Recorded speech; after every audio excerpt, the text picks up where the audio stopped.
Hi everyone, it's Shem. Here's another video. This time is about how to install a headlight protector onto Honda CRF250L and also why you might want to consider doing that. Before I start, please know that there are shortcuts in my video description as well as the comment at the very top to different sections of the video. So if you cannot be bothered to listen to me waffling, just jump to the section that you are actually interested in. Being completely honest, I've never considered a headlight protector as an accessory for my bike because at the time I thought, what's the likelihood of me actually smashing the headlight against something? Like if you crash your bike, it normally just, goes on its side and that's pretty much it, unless you're riding through the woods. And, there are many of these in UK. So, I didn't think that headlight protector would be much of a benefit for me. Also, when I follow someone, I try to keep the sensible distance, so when there are any rocks flying, the likelihood of them hitting the headlight is also slim. And, that probably would have been the case for a long time, but recently I dropped my bike. I crashed. You can see it on the previous video. This is the video uploaded just before this one. Where it landed in an unfortunate way where the rock hit both the headlight and the windscreen and smashed both.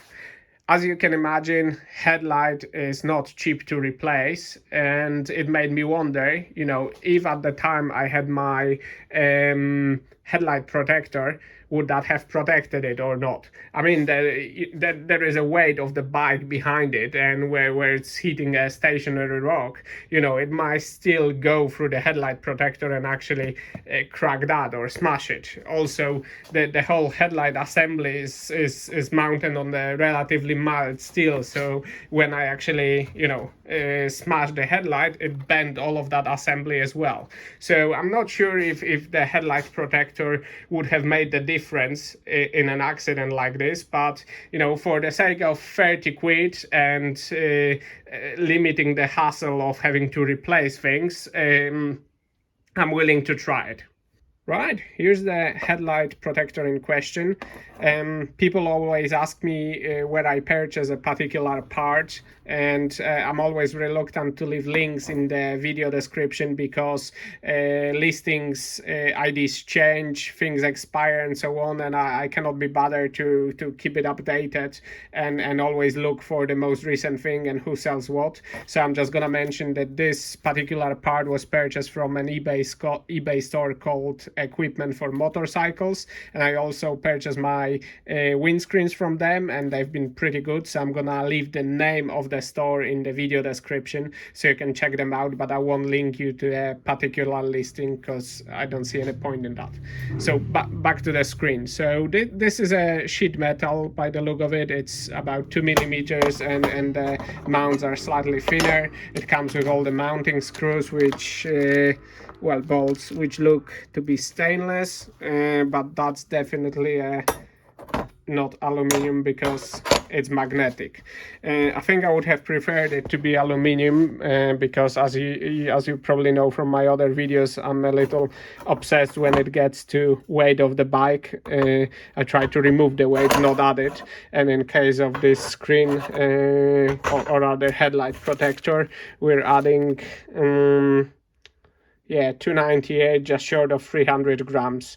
So not ideal, but if it's gonna save my headlight, I think I can put up with it. Maybe in the future I will check if they actually do an aluminium version of that that's slightly lighter. Although saying that, it needs to protect things, so I'm gonna have to have a think about it. Anyway, let's crack on with mounting it. I think I will start with assembling the headlight protector first, so try to align it, although I don't think there will be much play between that and the bolts, but I try to keep everything as even as possible. This comes with nylock nuts, so I don't think I will need to use Loctite. And also I'm gonna have to remove the headlight mounting bolts over here. So there is one on this side, and obviously there is the other one on this side, so I'm gonna have to remove them, and once the headlight guard is assembled, I will just offer it to the bike and put those bolts back on, which by the way needs to be torqued up to 8.5 Newton meters. So let's do it. One thing to note here is that arm, well, you can probably do it in a number of different ways, but I'm mounting it behind the headlight protector, and it needs to point upwards because the bolt that mounts the headlight is actually above the headlight. So you know, don't mount it other way around.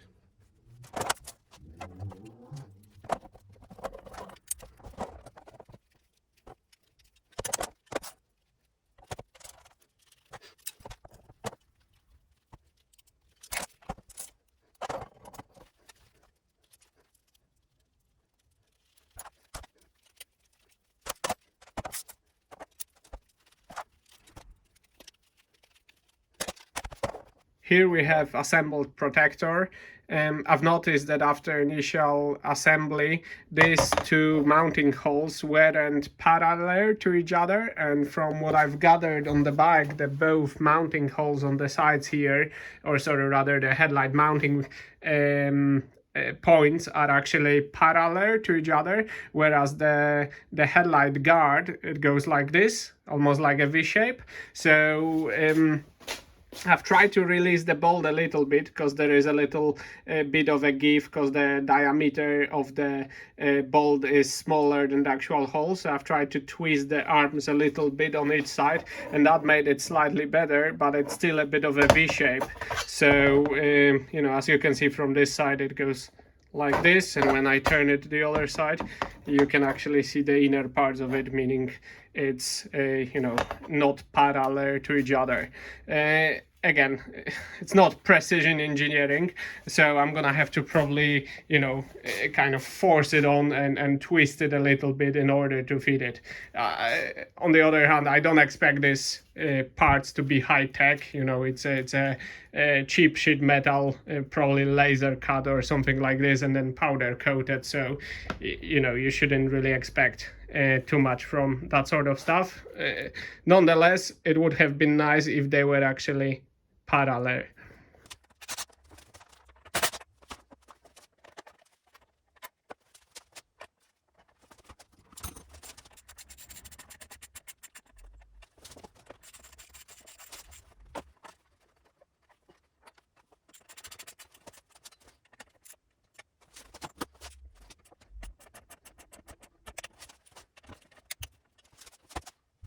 Okay, so as you can see, this has been fitted and torqued up.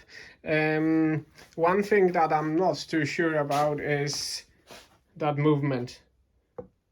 You know, despite it being torqued to the correct spec, so 8.5 Newton meters, you can still move the whole thing. I mean, providing I set it in the middle like this and it doesn't touch anything, it shouldn't really wear through any plastic or anything of that nature.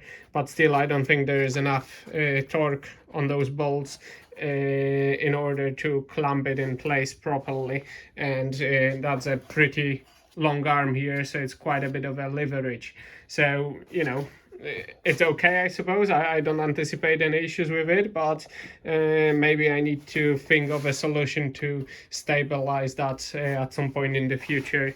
But for now, you know, it's fitted and it's okay. I mean, it seems all right. The arms that I was concerned about not being parallel, because it's a relatively mild steel, I just put it in the, you know, vise and twisted it a little bit, and it made them parallel. So not an issue whatsoever. Yes, so that's pretty much it. Let me know if you've got any questions, and I'll try to get back to you in the comments below the video. Thank you for watching. See you.